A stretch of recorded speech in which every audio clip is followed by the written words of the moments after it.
O Senhor esteja convosco. Proclamação do Evangelho de Jesus Cristo, segundo Mateus.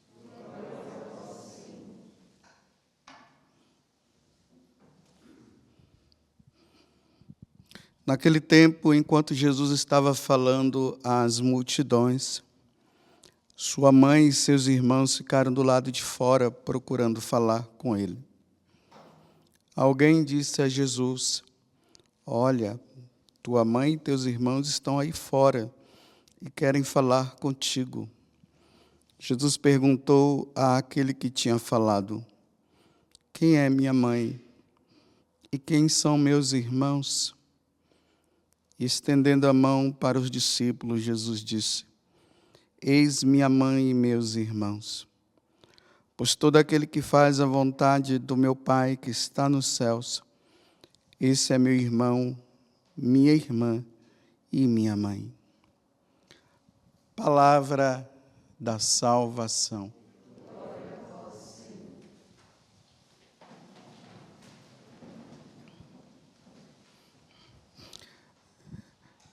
Muitas vezes, quando nós lemos essa passagem do Evangelho, a impressão que dá é que Jesus está desmerecendo a sua mãe e os seus parentes, né? Nós já sabemos, graças a Deus, na teologia católica, nós sabemos que esses irmãos referentes aqui não são filhos de Nossa Senhora, são, na verdade, os parentes mais próximos, que na linguagem judaica era chamado também de irmãos.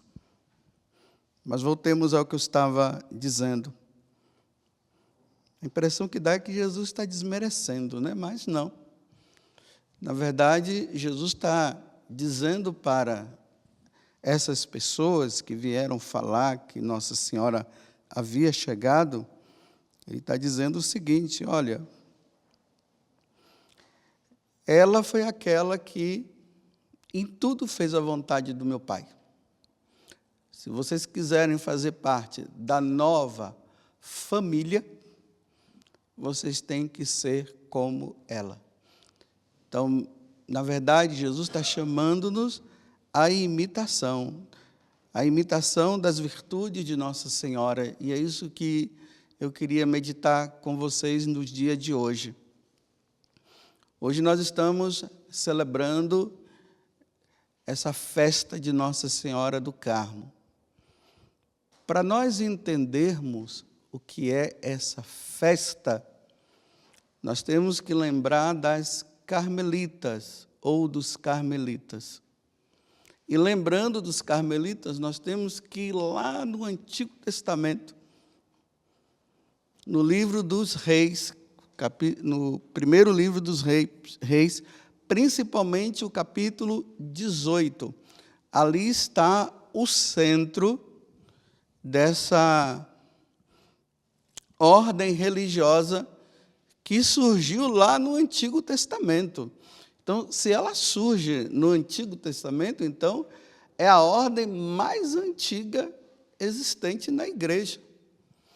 O que é que nós encontramos lá no primeiro livro dos Reis, no capítulo 18?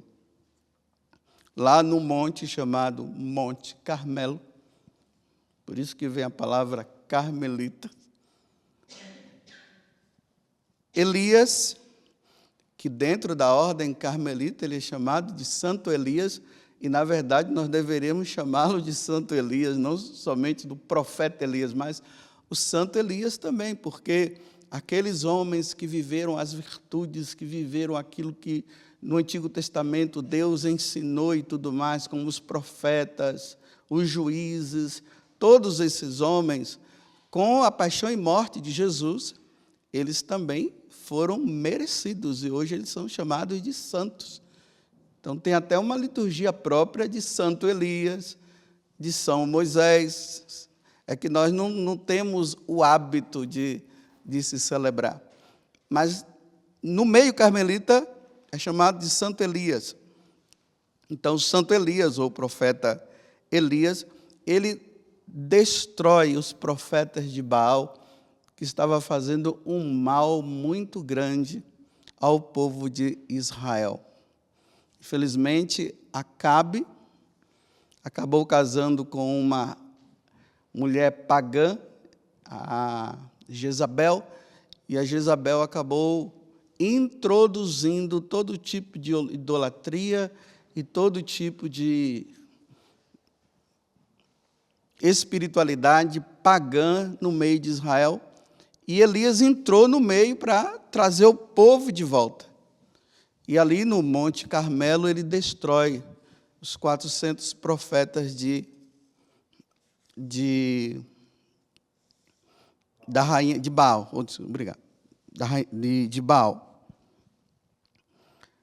Logo depois que Elias ele destrói os profetas de Baal, aí ele fala para Acabe que iria chover, porque Elias já tinha profetizado que Israel iria ficar sem chover durante 3 anos e meio, e realmente ficou 3 anos e meio. Então, ele destrói os profetas de Baal, e agora ele faz mais outro milagre. Aí ele olha para Acabe e diz assim: olha, já estou ouvindo um barulho de chuva. Aí ele diz assim para Acabe: vai lá dar uma olhada para você ver.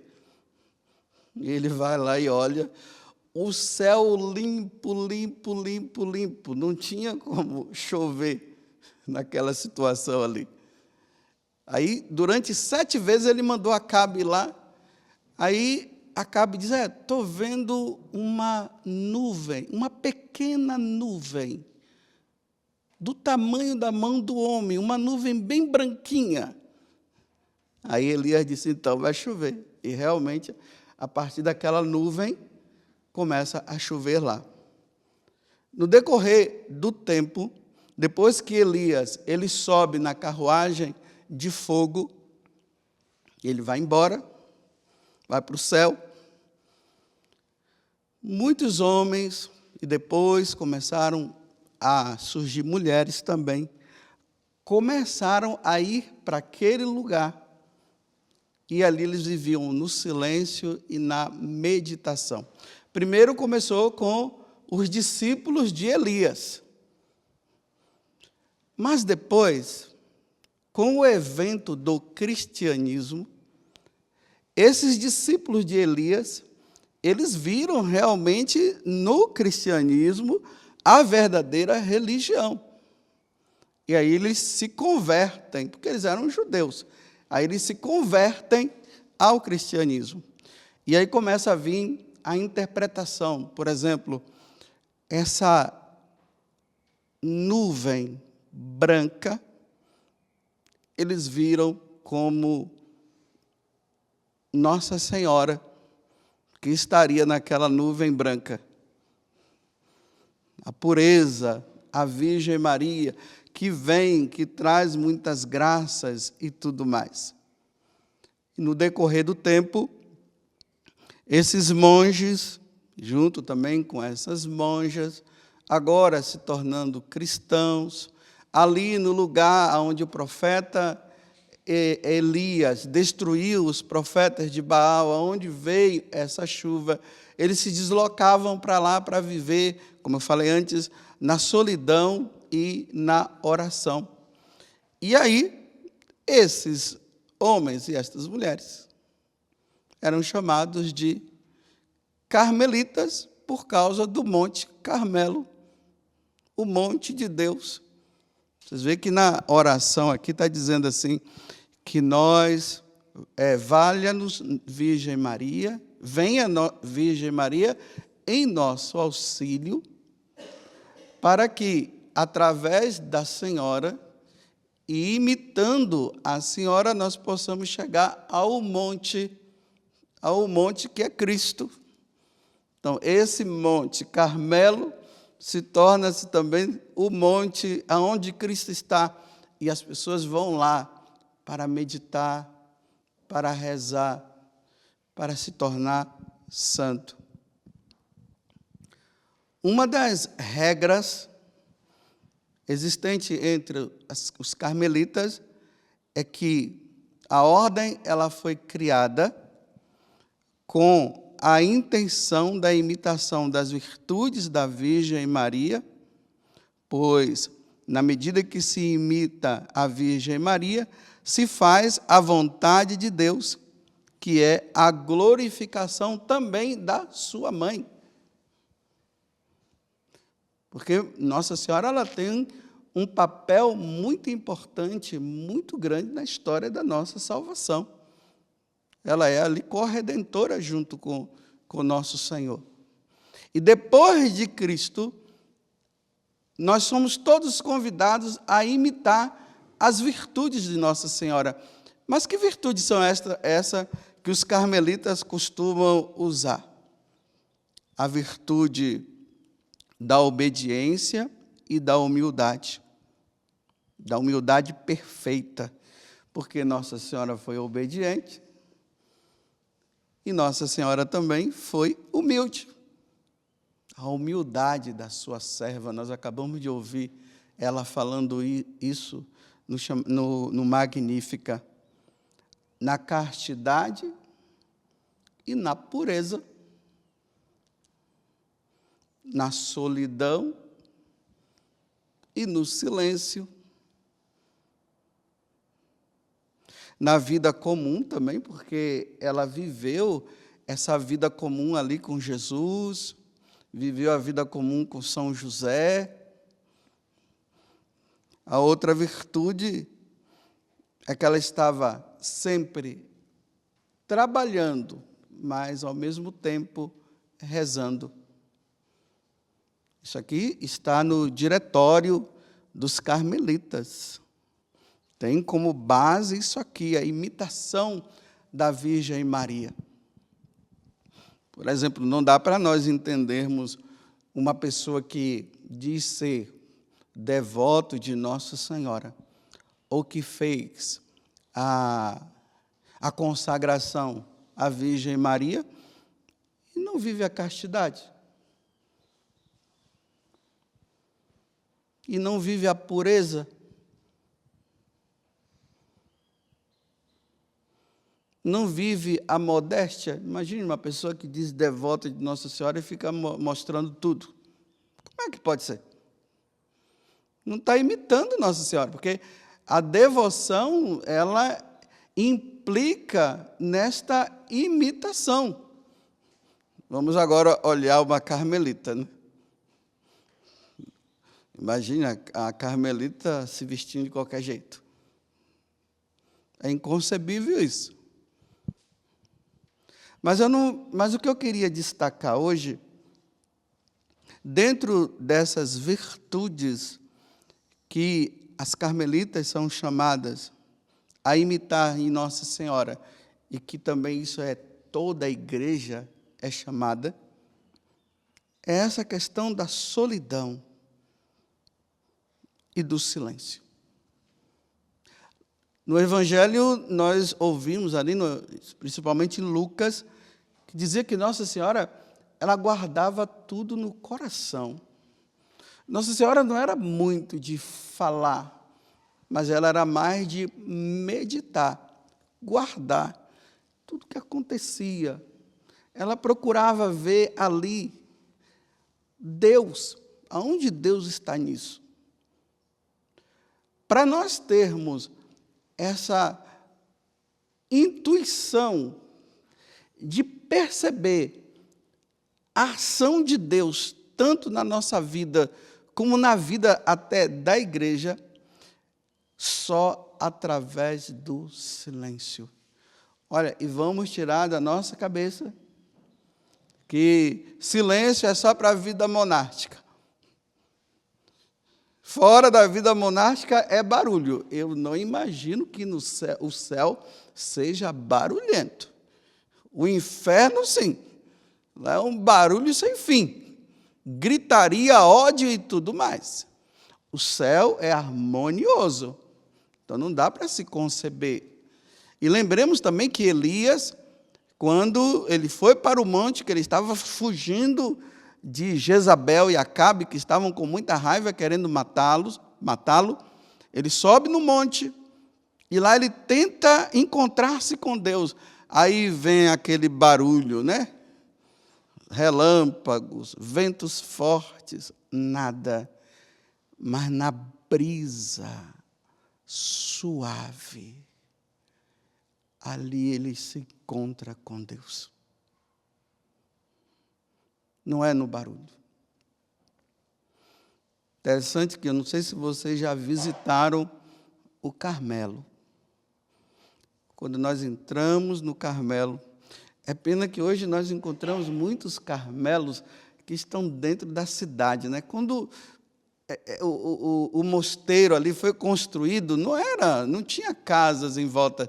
E é interessante que muitas cidades surgiam em volta dos mosteiros, né? Os mosteiros vinham, o pessoal se aproximavam, ficavam perto ali dos monges, das monjas, e aí iam construindo as suas casas, e ali se formavam as cidades. Hoje nós encontramos esses mosteiros, praticamente muitos estão dentro do centro da cidade, e é muito barulho.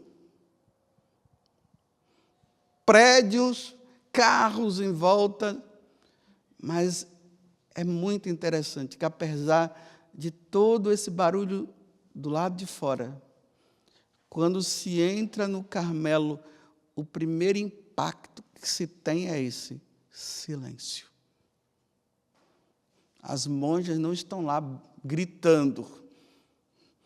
É só louvor a Deus, trabalho junto com silêncio, para que através desse trabalho, junto com o silêncio e a vida de oração, elas possam se encontrar com o amado, com Deus.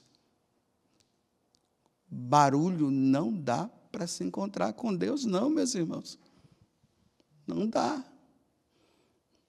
Se você quer se encontrar com Deus, você precisa se retirar. Como diz lá o profeta Oséias, eu vou te levar ao deserto, e lá no deserto eu vou falar ao seu coração. Não é no meio do barulho. Não nos enganemos, achando que nós vamos ter uma vida com Deus, uma vida íntima, vida interior. Hoje se fala tanto de vida interior, eu quero ter vida interior. Como é que você vai ter vida interior, né, no meio do barulho? No meio da bagunça? Como é que você vai rezar no lugar onde fica passando gente? Bom dia, boa tarde. Porque as pessoas, elas não conseguem entender que quando uma pessoa está retirada rezando, ela está conversando com Deus.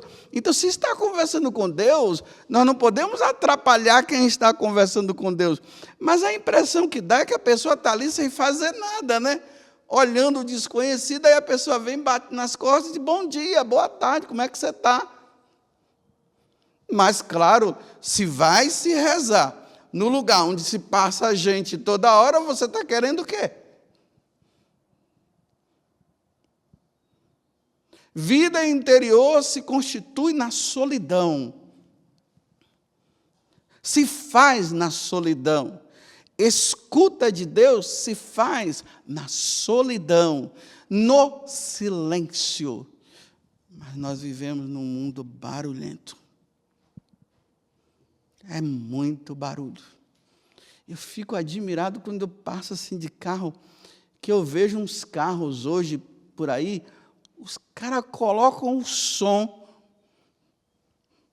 que quem está fora já está muito alto. Imagine o cara ali dentro. Meu Deus do céu. Eu não entendo, não. É a cultura do barulho. Até o cardeal Sara, ele escreveu um livro falando sobre essa questão do silêncio. Sem o silêncio, como é que nós vamos nos encontrar com Deus?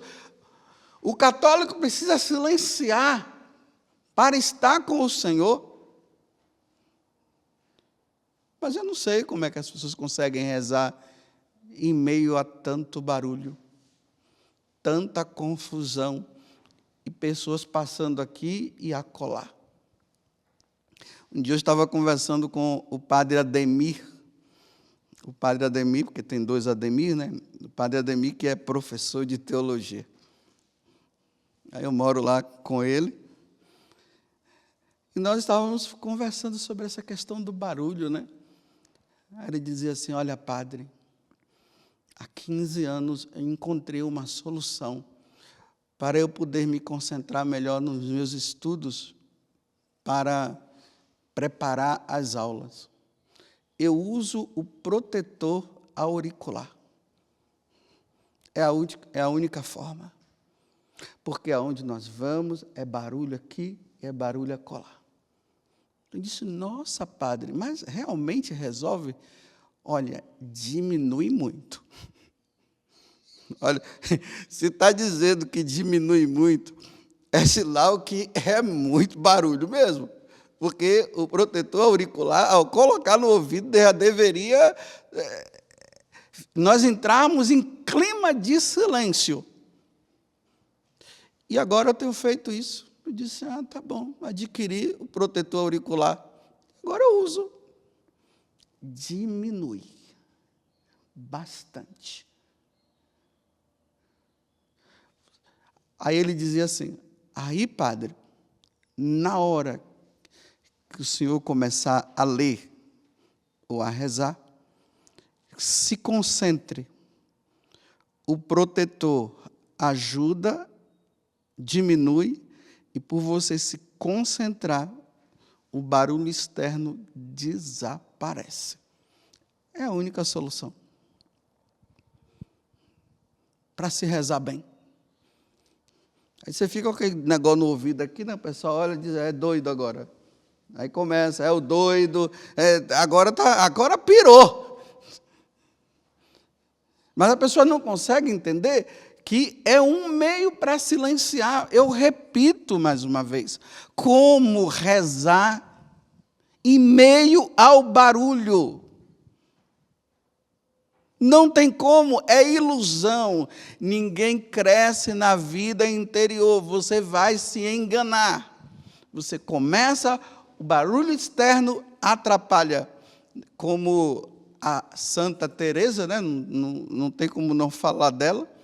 Aí ela vai dizer: a distração, que nós precisamos tomar cuidado com as distrações, porque elas nos atrapalham.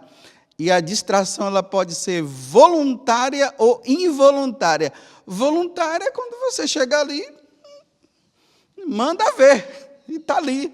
Se distrai, pega aqui, pega um negócio, está dizendo que está rezando, né? Não procura um lugar, um meio para silenciar. Então, é uma batição de porta e tudo lá. A distração, essa é a distração voluntária. A involuntária é aquela que você quer o silêncio, mas tem sempre alguém que te abusa, te perturba. Você está ali, aí vem um negócio, batição de porta, barulho lá, e você quer silêncio, você fica até com raiva. Porque é preciso essa parada interior. Eu repito, meus irmãos, eu não estou dizendo, principalmente porque aqui eu estou com a comunidade, né? Não estou chamando vocês a serem monges e monjas, não.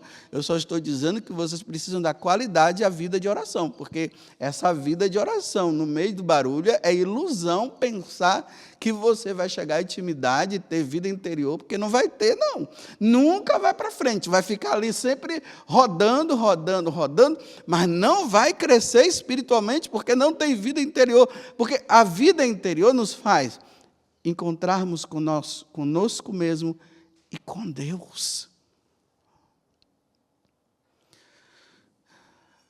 Mas quem é que quer se encontrar consigo mesmo nos tempos de hoje? E se encontrando consigo mesmo, vai se encontrar com Deus?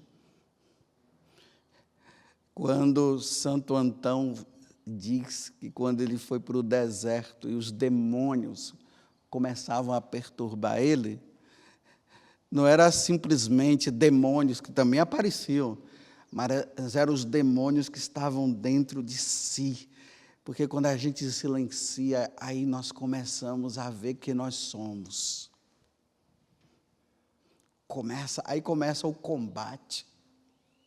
E nesse combate eu me dirijo a Deus e diz: vinde, ó Deus, em meu auxílio, socorrei-me sem demora. Glória ao Pai, ao Filho e ao Espírito Santo, como era no princípio, agora e sempre. Amém. Barulho. Aí nós começamos a perceber as nossas irritações, começamos a ver o pecado que nos domina, nós começamos a perceber dentro de nós sentimentos de raiva, começamos a perceber que tem pessoas que nós precisamos nos reconciliar, aí esse negócio vai virando. Por isso que os jovens fogem. Estão sempre com fone de ouvido, ouvindo muito barulho, para não se encontrar consigo mesmo. E não se encontrando consigo mesmo, não vai se encontrar com Deus, jamais vai se encontrar com Deus. Jamais. Por isso que eu gosto de rezar de manhã cedo. E eu gosto de celebrar a missa 6 horas da manhã. Se eu pudesse, celebrava até às 5. Por quê? Olha agora, ó, eu vou parar um pouquinho. Olha, o barulho está começando a chegar. Mas o que é que nós estamos ouvindo? O bem-te-vi cantando lá no fundo, os passarinhos aqui. Ainda não se ouve barulho de máquinas, de carro, pessoas gritando. Acordar cedo para rezar proporciona isso. Essa intimidade que é necessária. Reze depois das 7 horas para você ver. Barulho de carro, gente para lá. Olha aqui na chácara como é que é. Aquele negócio, aquele barulho daquele negócio lá. Como é que chama? Aquele limpador lá, sei lá como é que chama aquele negócio. Aquele soprador. Antigamente era com a mão, né? Era ali, ó. O homem varrendo. Agora, quem é que reza? Ninguém consegue rezar, não. Vai gritar junto, vai fazer barulho junto com aquilo. A pessoa está ali, você entra na capela, aquele soprador, aí você fica lá olhando para Jesus. E aquele barulho ensurdecedor. Coloca o protetor auricular que vai diminuir. Mas não vai tirar tudo, não. Ainda mais que está bem próximo. Não se encontra com Deus. Não vai se encontrar. Não vai ter vida interior. Hoje não se fala tanto das moradas. Não vai crescer em morada nenhuma, não.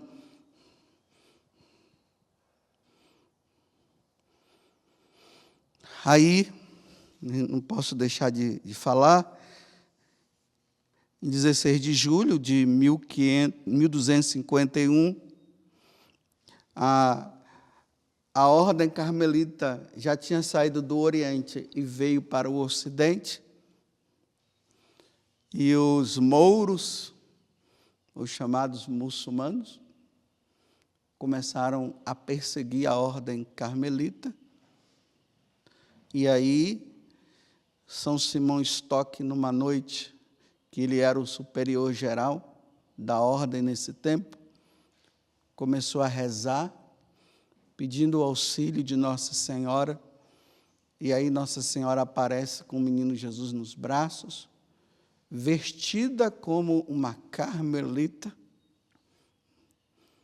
oferecendo para ele o escapulário, que é aquele pano, né, que fica por cima das vestes das carmelitas ou dos carmelitas, dizendo que quem usasse aquele escapulário teria a proteção dela e jamais iria para o inferno.